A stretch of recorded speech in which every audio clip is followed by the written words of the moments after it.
What makes the Red Bull RB19 so dominant? Aerodynamics, right? Well, yes and no. It's no secret that the Red Bull produces a huge amount of downforce and remains aero efficient given its great straight line speed both with and without DRS. But something else is key to the grip level it produces.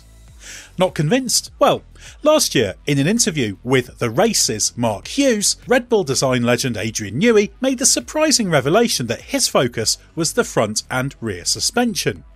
That's a hint as to one key aspect that has made both last year's and this year's Red Bull so strong. And building on last year's mechanical platform has helped Red Bull to make a bigger performance step this year than rivals thought possible. But although the focus here is on Red Bull's suspension design, this isn't about mechanical grip levels. Everything in an F1 car is connected when it comes to performance, there is no magic bullet. But the fact that Newey, arguably F1's greatest design genius of the past 30 plus years, recognised the significance of the suspension design points to a key aspect of Red Bull's advantage that rivals have missed. There's been much talk about Red Bull hitting on the optimum car concept for these regulations. That's the familiar shape with the downwash ramps in the side pods, which most teams on the grid have to a greater or lesser extent followed, Mercedes and Ferrari being the notable exceptions. That's why Ferrari has conceded its concept has a lower ceiling than that of the Red Bull, and Mercedes admitted at the start of the season that it needed to change direction with its car design.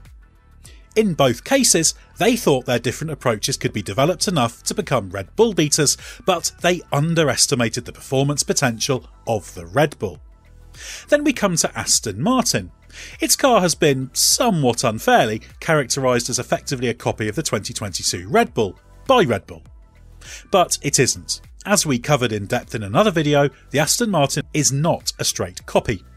Yes, it has those downwash side pods, similarities in floor philosophy and presumably in its underfloor design, but there is one fundamental difference, and that's in the suspension.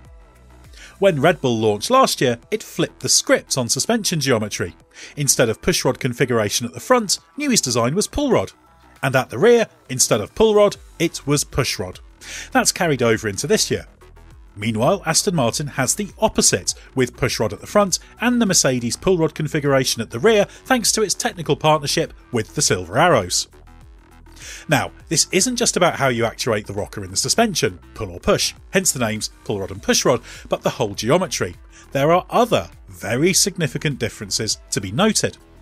What Red Bull has been able to do is employ extreme anti-dive and anti-squat configurations to give it a key aerodynamic advantage by holding its mechanical platform in a precise window. That's why even Aston Martin, with a car that's very similar in concept to the Red Bull, is still at a pace disadvantage. Anti-squat and anti-dive in themselves are nothing remotely new.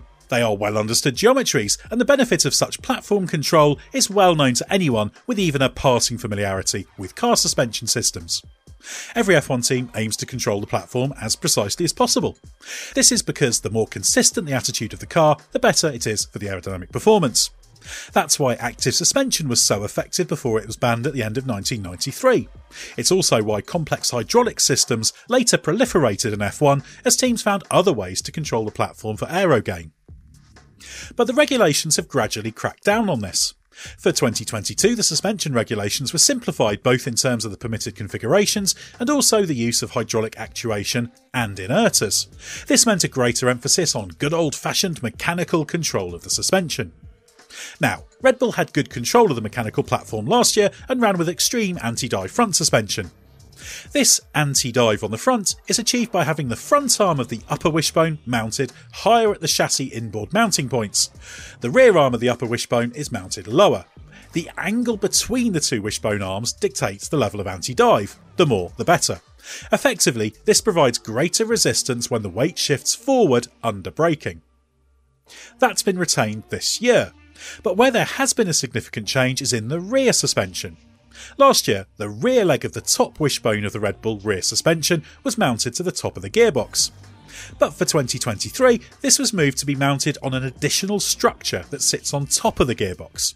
We can't see the mounting point, but you can see a clear difference in the height of the rear leg where it attaches to the car inboard. This gives it more effective anti-squat geometry. The anti-squat is achieved by effectively having the reverse of the anti-dive on the front. The rearmost arm of the wishbone is mounted higher, the forward one lower. This works to hold the rear end in a narrower window rather than compressing as the load builds. While anti-squat can slightly reduce the traction of the rear wheels, the overall aero gain it allows Red Bull to unlock outweighs that. The upshot is a car that is held in a narrow window mechanically, which is also helped by the anti-lift characteristics of the rear suspension.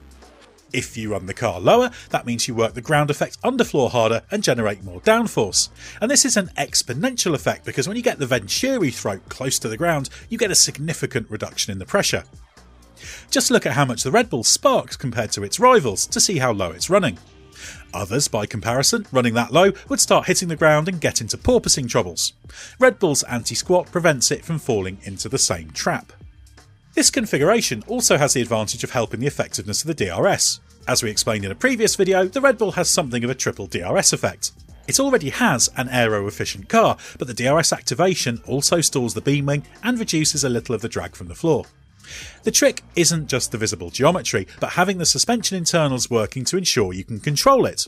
As we saw last season, it's easy to trigger porpoising when running a car close to the ground, so Red Bull not only understands how to design in extreme geometry, but more importantly, make it work. One disadvantage that the Red Bull has because of this is that cars running plenty of anti-dive don't work the front tyres so hard. That means it's difficult to build tyre temperature for a qualifying lap.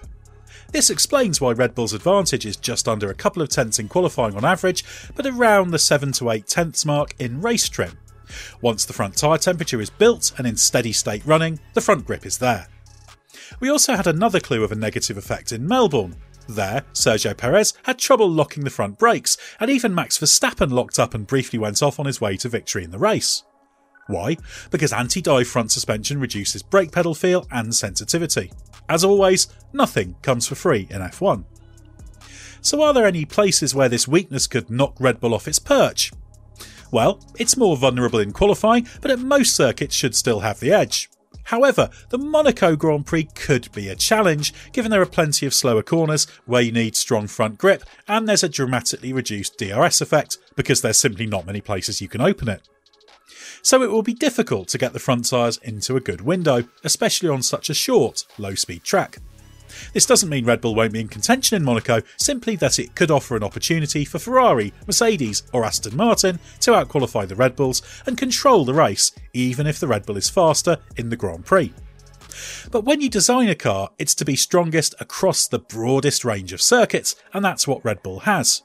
And given it requires major changes to introduce such suspension geometry, it's unlikely other teams will be able to do that in season under the cost cap, so we can expect others to follow in this direction next year. The question is, what will Red Bull come up with that's new to take another step in 2024 while others are catching up?